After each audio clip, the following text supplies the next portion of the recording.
Thank you, Michael, for that wonderful introduction. My name is Anand, and don't listen to Michael when he says we disagree on everything. We really don't. I've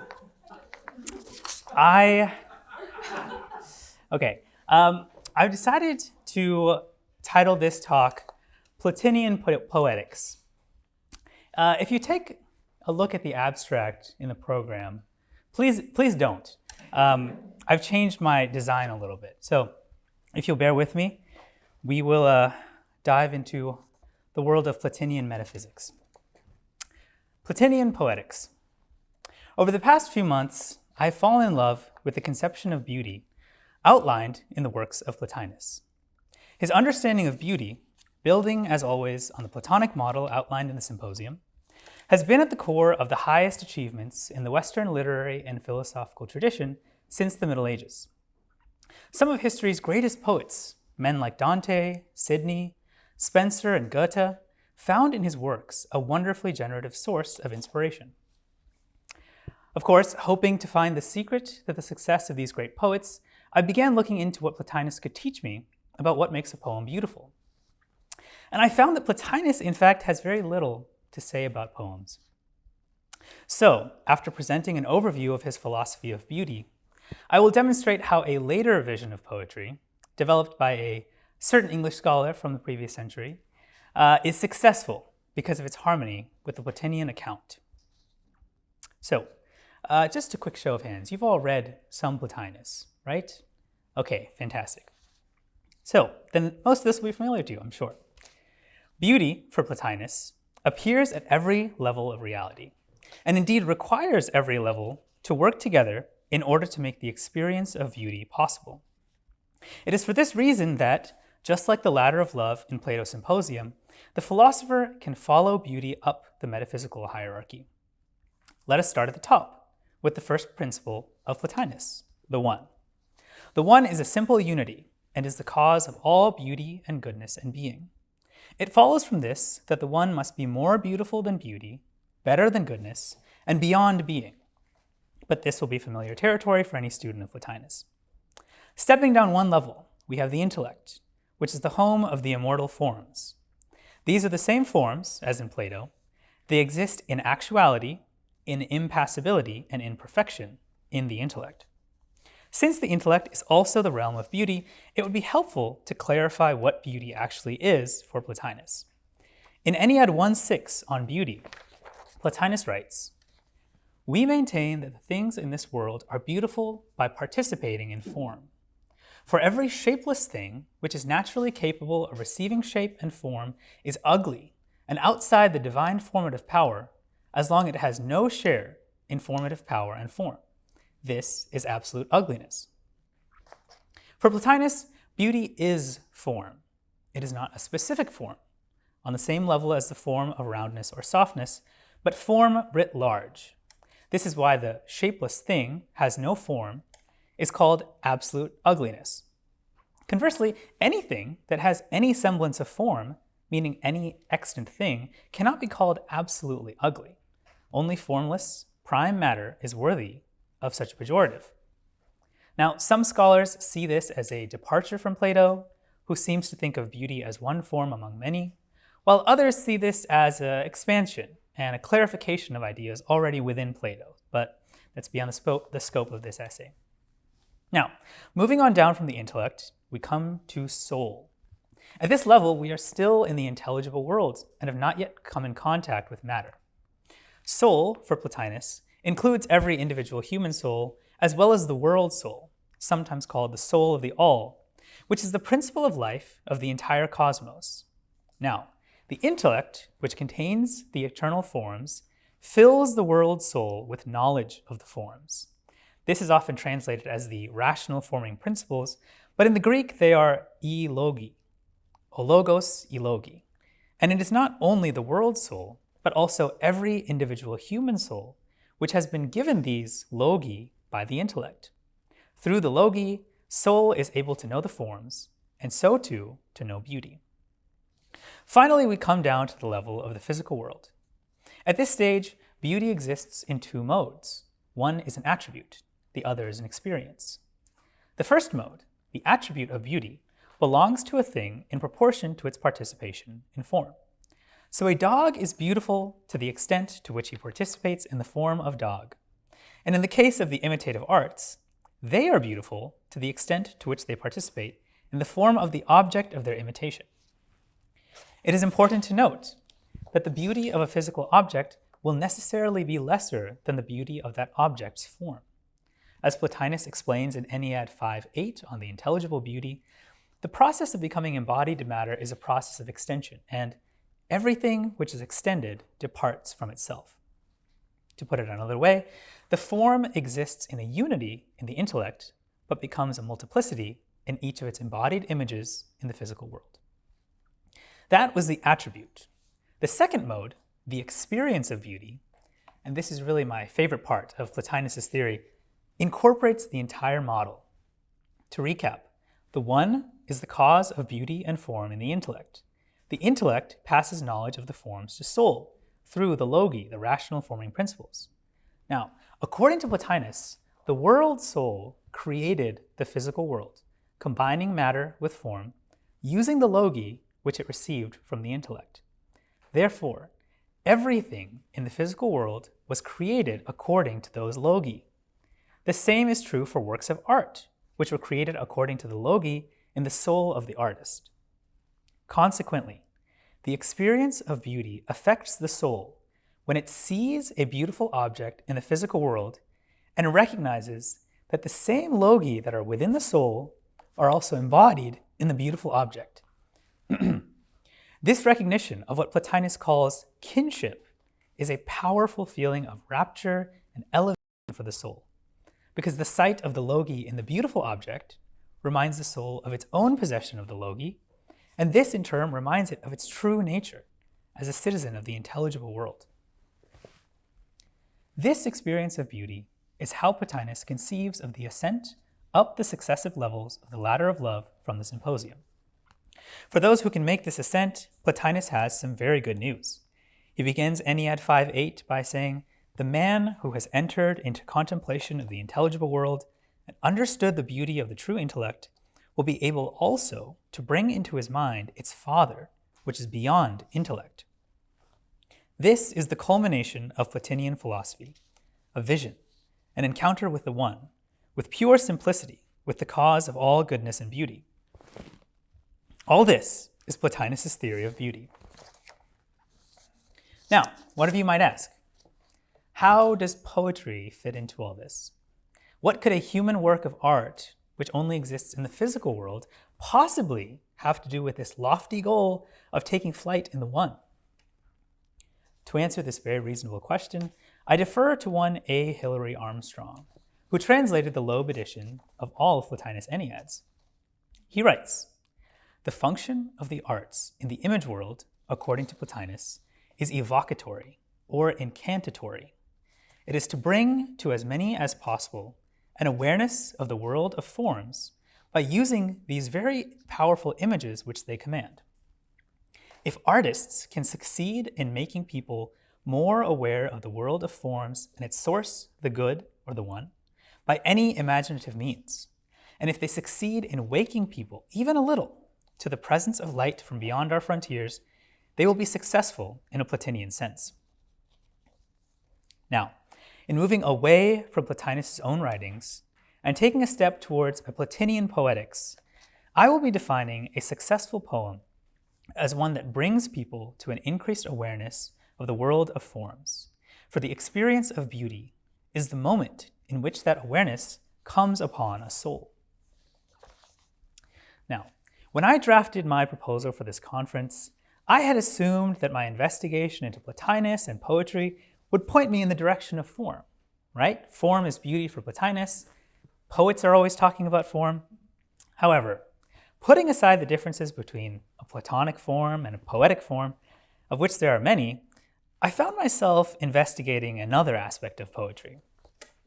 I finally ended up at a short work by an English scholar, a member of a group of Oxford thinkers known as the Inklings. One commentator called this man the most brilliant of the Inklings and the worst writer. I am speaking, of course, of Owen Barfield, and of his work entitled Poetic Diction, A Study in Meaning. Just out of curiosity, have you all heard of this book or read it? Okay, great. I'm speaking, of course, of Owen Barfield and his work entitled Poetic Diction, A Study in Meaning. Although Plotinus is not an avowed source of influence for Barfield, who primarily studied Coleridge and Rudolf Steiner, nevertheless, I hope to show how Barfield's unique poetic vision is successful because it fulfills the Plotinian requirements for incantatory, imitative poetry, which gives light to the eternal forms and leads multiplicity back into unity. Now, Barfield covers a great deal of ground in his unassuming study, but he starts with a definition of his titular subject. When words are selected and arranged in such a way that their meaning either arouses or is obviously intended to arouse aesthetic imagination, the result may be described as poetic diction. He provides the following lines from Shelley, along with a handful of other poems, as examples of successful poetic diction. My soul is an enchanted boat, which, like a sleeping swan, doth float upon the silver waves of thy sweet singing. And thine doth like an angel sit beside a helm conducting it, whilst all the winds with melody are ringing. Barfield proceeds to describe the twofold effect of reading these beautiful lines. The first is the experience of the poem. It takes place in the moment that his aesthetic imagination has been aroused, that his imagination takes flight and fades soon after. He calls this a felt change in consciousness. The second effect is an attribute which he has gained as a result of reading the poem. After the transitory moment passes, the poem has enriched his soul and entered into his being. It has taught him something, and it has changed him. He calls this poetry as a possession. Barfield goes on to say that while the benefit of the poem comes to a man in the second, permanent effect, the pleasure of a poem comes in the first, transitory effect. The delight of such moments, he says, is what drives us to read poetry in the first place. And even when we meditate on an old, familiar poem, we are wistfully trying to recapture that initial feeling of hearing it for the first time. Already, there are some echoes in this account of the twofold experience of reading a poem with Plotinus's twofold experience of beauty, but let us continue on. Barfield expands on a second effect of good poetic diction, that of the possession which the poem gives him. Quoting Barfield now, "The poem has created something in me, a faculty, enabling me to observe what I could not hitherto observe. This ability to recognize significant resemblances and analogies, considered an action, I shall call knowledge. Considered as a state, I shall call it wisdom. The elements which must conduce to it are, as we shall see, metaphor and simile." To restate, Barfield is saying that when he reads the poem, he is filled with knowledge. He has been given wisdom. And what is this knowledge? It is the ability to recognize significant resemblances and analogies in his perception of the world. Specifically, Barfield is describing a new level of awareness, which, in the case of the lines quoted above from Shelley, he now possesses concerning an extant likeness between his soul, a boat, and a swan. Before reading this poem, he had thought that these concepts were completely separate. But afterwards, he sees that they share something in common. I don't think I've impressed you with that. Surely a poem is capable of giving greater gifts than simply convincing Barfield of this odd likeness. This is where Barfield starts to expand his focus from poetic diction to poetry, and from poetry to language itself. Stay with me. Etymologists have discovered, he observes, that an overwhelming proportion of words referred in earlier days to one of two things: a solid, sensible object, or some animal or human activity. Students of Greek will recognize the plethora of words: epithet, theme, thesis, anathema, hypothesis, synthesis, which come from the simple word tithemi, meaning to put. So from this observation of the simplicity of the earliest words in any language, we may well ask, how then did we come to have a language so full of abstract concepts? There is a theory out there, which Barfield views as ubiquitous and ridiculous, that primitive man, if there was such a thing, started out with this simple vocabulary of sensible phenomenon, and then branched out to more complex ideas by the use of simple words as metaphors. Under this theory, the Greek pneuma started out as meaning something like a blast of wind. After it was noticed that humans also move air back and forth from their lungs, pneuma was applied as a metaphor for breath. And this metaphor eventually became the common word to mean breath. Still later, there was some concept of a connection between death and the loss of one's breath for good. And so the word pneuma was applied metaphorically to mean spirit. And eventually, the fact that this was a metaphor too was forgotten. This would be one account of how the ancient Greek word pneuma came to accumulate a host of different meanings, of both natural and supernatural.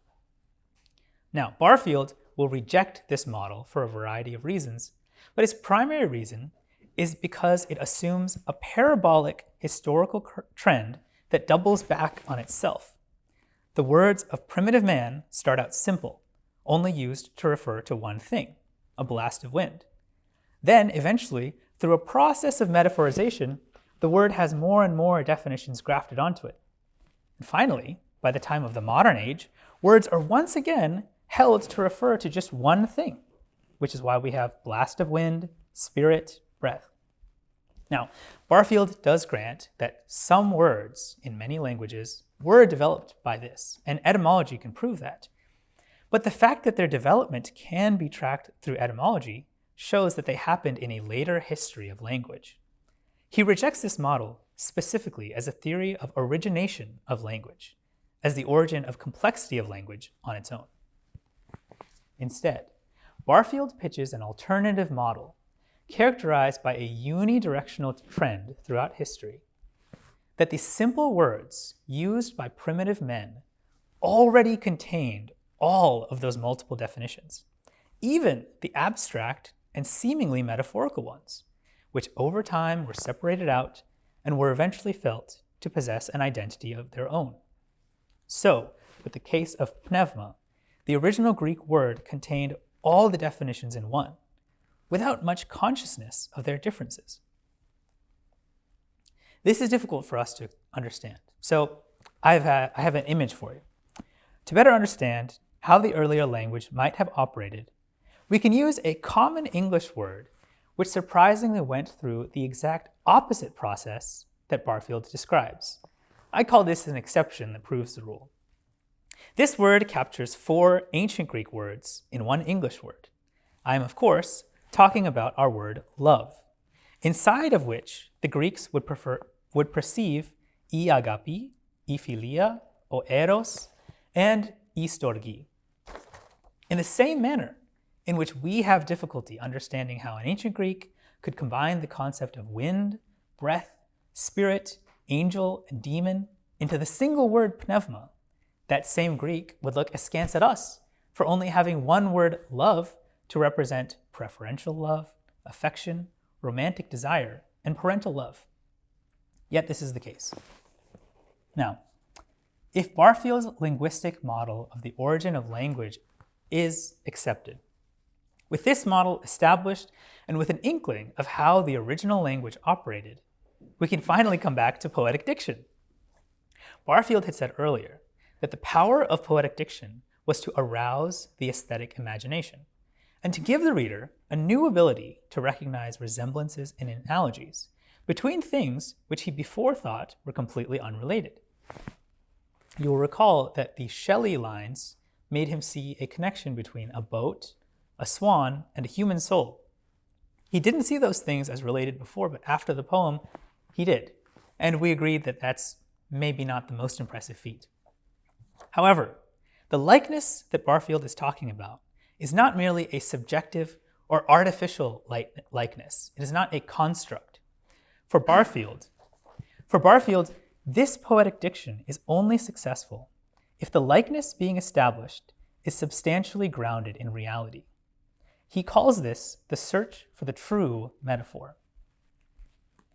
How then should the poet go about achieving this true metaphor? How does the poet know that the resemblances and analogies that he is conveying to the reader of his poem is substantial, is grounded in reality?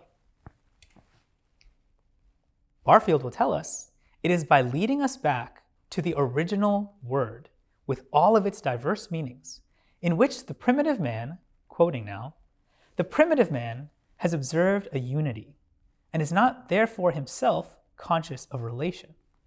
But we, in the development of consciousness, have lost the power to see this one as one. Let me read that again. Think about the Greek word pneuma in your mind. It is by leading us back to the original word pneuma with all of its diverse meanings, in which the primitive man has observed a unity and is not therefore himself conscious of interrelation. But we, in the development of consciousness, of analytical consciousness, have lost the power to see this one as one. Our sophistication, like Odin's, has cost us an eye. And now it is the language of poets insofar as they create true metaphors which must restore this unity conceptually after it has been lost from perception. In hearing Barfield speak in such terms, I hope you can now appreciate the lengthy Plotinian introduction to this presentation.